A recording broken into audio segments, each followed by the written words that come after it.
Joseph Smith critics often attempt to find problems between the Joseph Smith first vision story and historical events.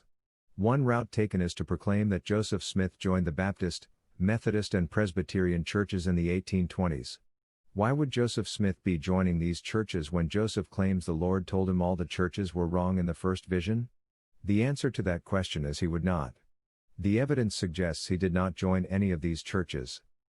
In the first vision story, Joseph Smith is told that he should join none of the other churches or sects. There is no instruction that he could not associate or be friendly with those in these groups. As a Latter-day Saint, if I attend a Baptist church meeting, am I joining the Baptists? If I join a Bible study with Methodists, am I joining the Methodists?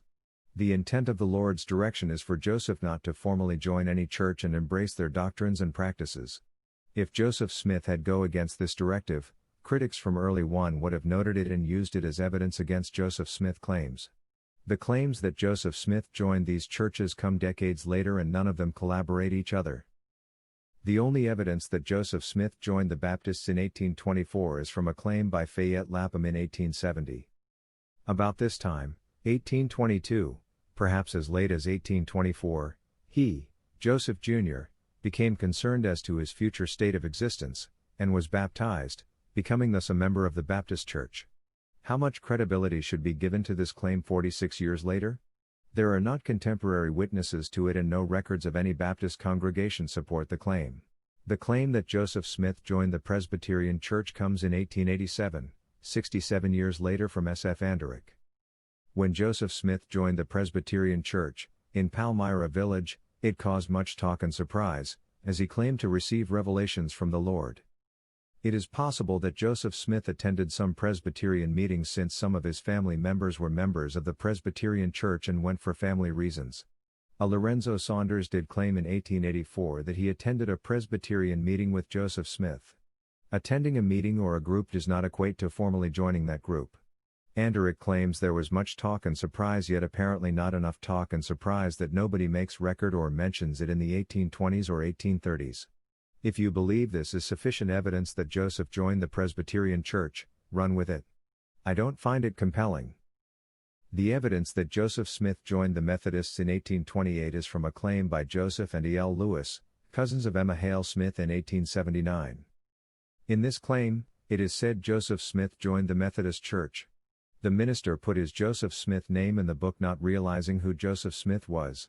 This act was done in the absence of some official members including Joseph Lewis. Lewis and a Joshua McCune have a talk with Joseph Smith and told him he could not be a member of the church unless Joseph Smith repented of all of the claims Joseph Smith had made.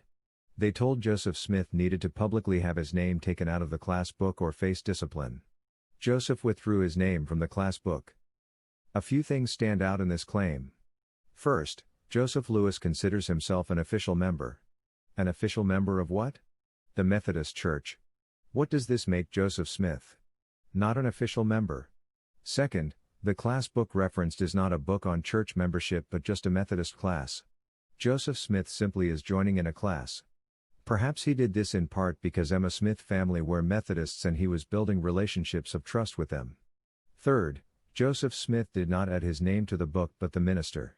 Finally, when Joseph is faced with a choice of renouncing his controversial views or leaving the class, Joseph leaves the class. That does not give an impression to me that he was committed to the Methodist views. Matthew B. Brown wrote. Michael Morse, the Methodist class leader in Harmony, Pennsylvania at the time that this alleged event took place, stated unambiguously that Joseph Smith did not seek to become a full member of the Methodist Church.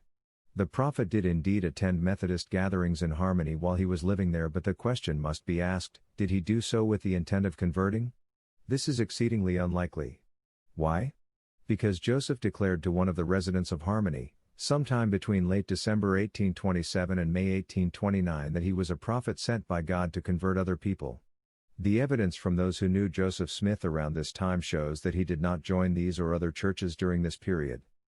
Non-Mormon Pomeroy Tucker remembered back to 1820 that Joseph Smith had joined a Methodist class but left the class without converting and said that all the churches were on a false foundation. Joseph Smith's mother said after her son Alvin died in 1823 that Joseph refused to attend any church with any intent to convert. He said, "Do not ask me to join them. I can take my Bible, and go into the woods, and learn more in 2 hours, than you can learn at meeting in 2 years, if you should go all the time. Josiah Stowell said back in 1825, "I will give you a short history of what I know about Joseph Smith Jr. I have been intimately acquainted with him about 2 years. He then was about 20 years old or thereabout. I also went to school with him one winter. He was a fine, likely young man and at that time did not profess religion." The editor of the Palmyra Reflector said in 1831, "The prophet never made any serious pretensions to religion until his late pretended revelation," meaning the Book of Mormon, which was made known among Palmyra's residents in the fall of 1827.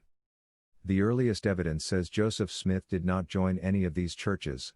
The evidence that says he did comes decades later, single source with nothing to substantiate their claims. I personally will go with the best evidence. Thank you for your time.